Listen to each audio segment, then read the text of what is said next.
stop chasing them because the more you chase an avoidant, the faster they disappear. It feels unfair, almost confusing, because everything inside you says to try harder, love deeper, show up more.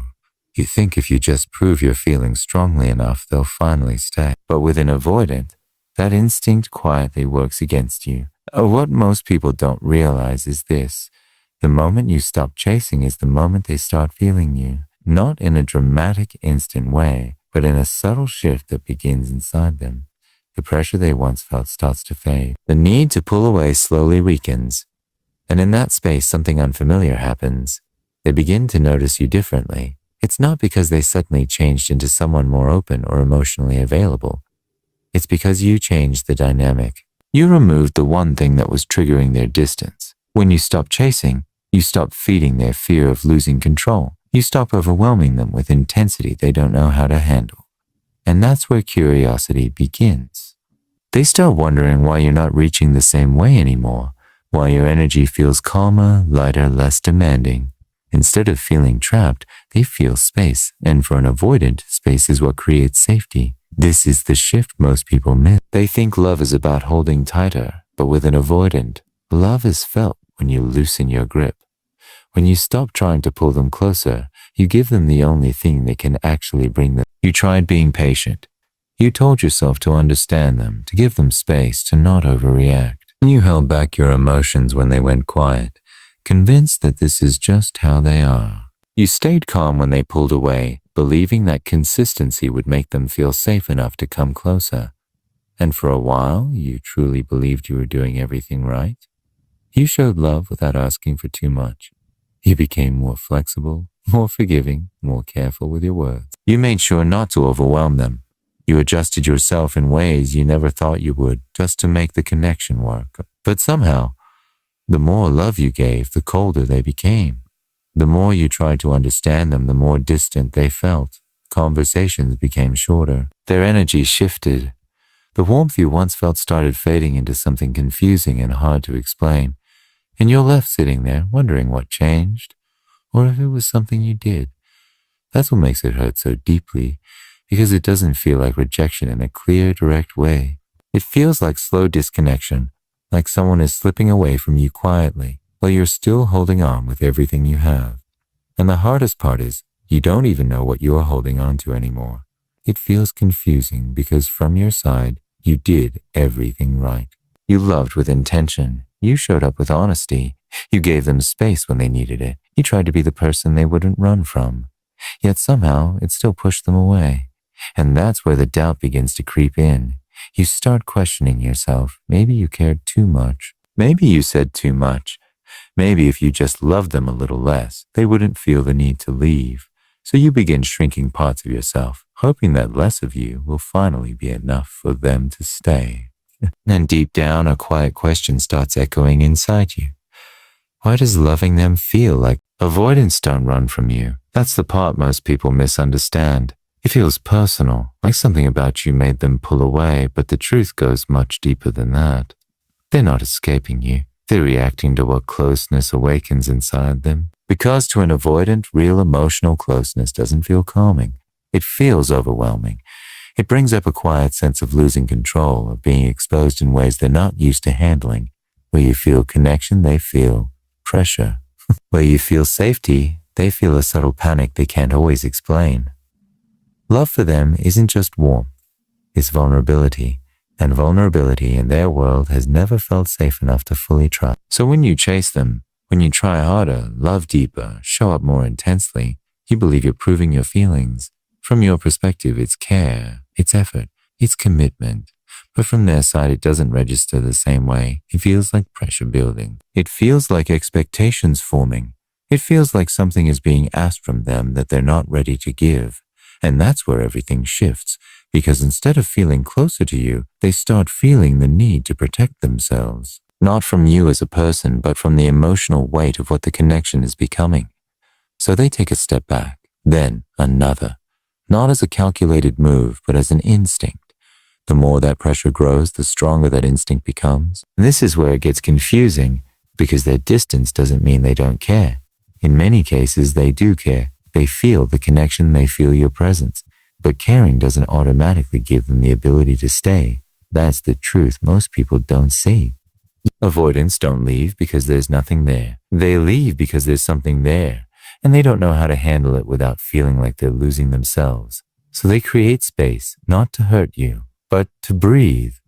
If you really want an avoidant to come closer, you have to understand something that feels completely counterintuitive. You have to stop trying to pull them in. Every instinct in you will tell you to reach out more, to fix the distance, to close the gap before it gets wider. But with an avoidant, that instinct is exactly what keeps the distance alive.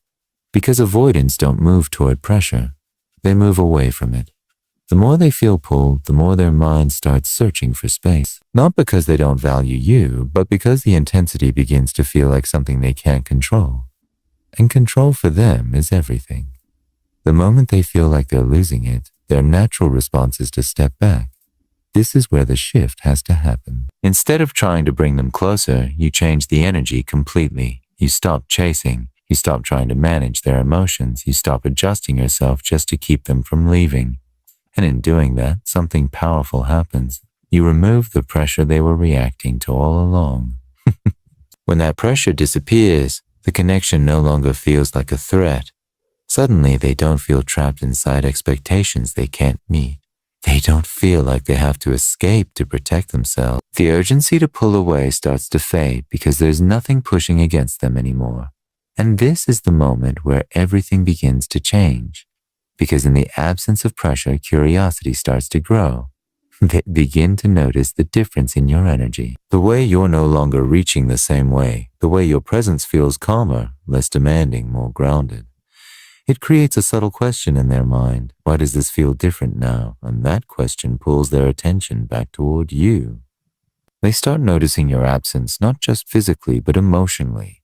The space you created becomes something they can finally step into without feeling overwhelmed.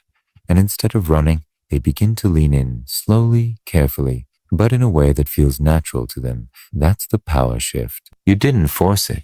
This doesn't mean you ignore them or suddenly act cold. It doesn't mean playing games or pretending you don't care. That's where most people get it wrong. The goal isn't to withdraw love, it's to change how you show up in the connection. Because with an avoidant, it's not about doing more. It's about doing it differently. You stay warm, but you remove the desperation behind it. Your words still carry care, but they're no longer trying to pull a reaction out of them. You're not checking your phone every second, waiting for their reply to feel okay again. You're not over-explaining yourself just to keep them comfortable. Your energy becomes steady, not dependent. You stay present, but you're not always available.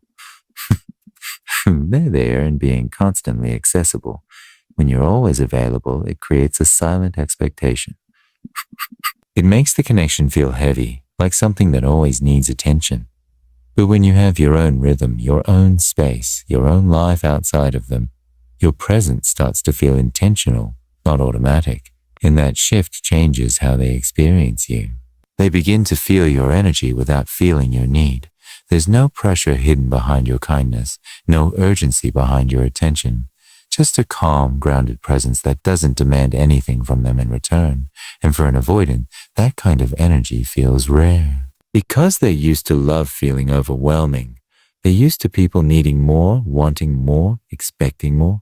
So when they meet someone who isn't trying to take from them emotionally, it feels different. It feels safe in a way they're not used to, but deeply drawn to. This is where connection starts building in a new way, not through intensity, but through consistency, not through chasing, but through balance. You're no longer trying to win them over. You're simply showing up as someone who values themselves just as much as the connection. And that's what changes everything, because an avoidant doesn't fall in love with pressure. They fall. When you stop chasing, something quiet but powerful starts shifting inside them. It's not loud, not dramatic, but it's enough to catch their attention. The pressure they once felt begins to fade, and in its place, a strange sense of calm starts to appear. That's when their mind begins to question things. Why does this feel different now? Why don't I feel that same urge to pull away? Why does their presence feel lighter? They may not say it out loud, but internally, they start noticing the change in your energy. You're no longer reaching for them in a way that feels intense or demanding. You're not trying to close every gap the moment it appears. There's space now, and for the first time, that space doesn't feel like distance. It feels like relief, and slowly, without even realizing it, they begin to relax. The tension they carried around the connection starts to loosen. They don't feel like they have to protect themselves as much. They don't feel like they're being pulled into something they can't control. Instead, they start experiencing the connection at their own pace, and that changes everything. Because when an avoidant feels safe, their behavior shifts in ways most people never get to see. They become more present, more open in small, subtle ways. They start engaging without feeling forced. It's not sudden, and it's not perfect, but it's real. And most importantly, they stop feeling the need to run. That constant push-pull dynamic begins to settle. The urge to create distance fades because the reason behind it is no longer there. They're no longer reacting to pressure, so they don't need to escape it. Instead, they start staying a little longer. They linger in conversations. They respond with more ease. They come back without being chased. And that's the moment where you realize something important. This version of them, the one that feels calmer, more present, more consistent, was always there. They just needed the right environment to access it. Not pressure, not intensity, but space that feels safe enough to. The truth is, this was never about trying harder. It was never about saying the perfect thing, giving more love, or proving your worth in a way that finally makes them stay. That's the illusion that keeps you stuck, believing that if you just do a little more, they'll meet you where you are. But an avoidant doesn't open up because you chase them. They open up when the connection stops feeling like something they need to escape. And that shift doesn't come from controlling them. It comes from returning to yourself. Because the real change begins the moment you stop losing yourself in the process of loving them. When you stop overthinking every message, stop adjusting your emotions to match their distance, stop shrinking your needs just to keep the connection alive.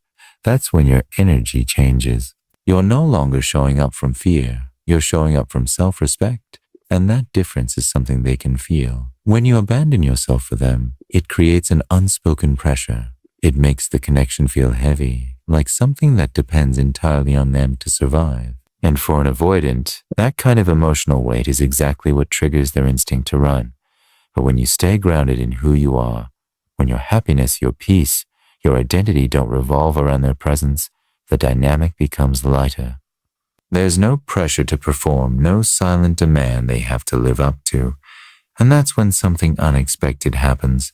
They stop feeling the need to create distance because there's nothing overwhelming them anymore. You're not pulling at them, not trying to control the pace, not asking them to fill a space you've left empty within yourself. Instead, you're standing in your own space, complete, steady, and emotionally independent. And that's what makes them feel safe enough to come closer. Not because you chased them, but because you didn't lose yourself trying to keep them. That's the real win. Not just having them, but becoming someone who no longer needs to chase love to feel. Avoidants don't need more love.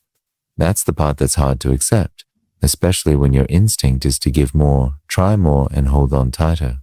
You think the answer is in increasing your effort, in showing them again and again that you care. But for them, it's never been about the amount of love. It's about how that love feels.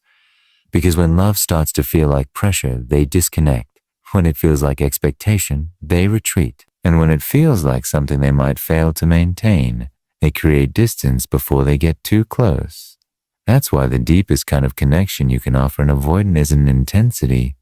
It's ease. It's a presence that doesn't demand, a connection that doesn't suffocate, a kind of love that allows them to breathe inside it instead of feeling trapped by it. And that's rare because most people, without realizing it, love in a way that seeks reassurance. They reach out not just to give, but to receive something back, to feel secure, to feel chosen, to feel certain. But an avoidant senses that need, even when it's unspoken.